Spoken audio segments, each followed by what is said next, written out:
Renvoie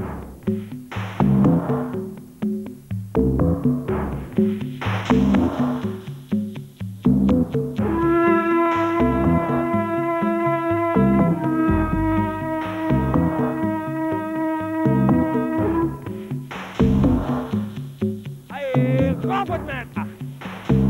Renvoie de main, on ne dort pas. Là, oui. L'aviron de mer est un sport qui demande une puissance musculaire impressionnante pour passer les vagues, même si le bateau est étudié pour. C'est un bateau qui est plus lourd que les bateaux d'aviron de rivière. Il est fait pour aller en mer. Donc c'est une particularité qui nous sert. Hein, il est plus marin, il tient mieux sur la houle. Bien sûr, il peut chavirer, mais bon, c'est quand même un bateau qui est étudié pour éviter ce genre de problème.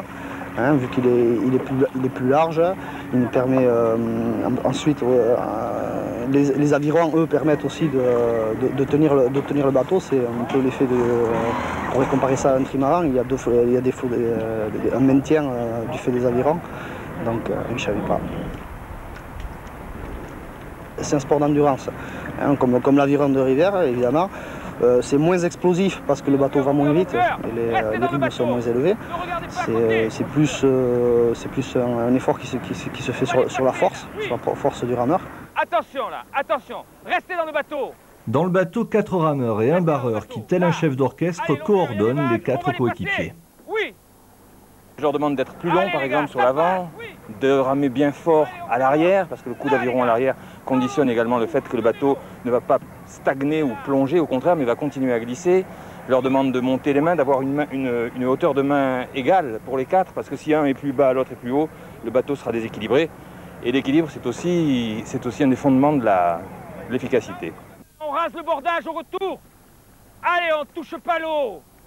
Tout. Là. En compétition, un barreur doit être léger, donc pas forcé de tout savoir. Par contre, à l'entraînement, un bon barreur, c'est quand même quelqu'un qui a tout de suite l'idée de ce qui ne va pas ou ce qui va dans le bateau, qui se rend compte des défauts des uns et des autres.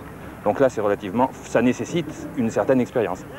On ne le sait pas assez, mais comme le rugby ou la pelote, l'aviron est ancré dans la tradition basque. Pendant plusieurs siècles, les pêcheurs utilisaient ce genre d'embarcation. On la sort, c'est le bateau, on le sort.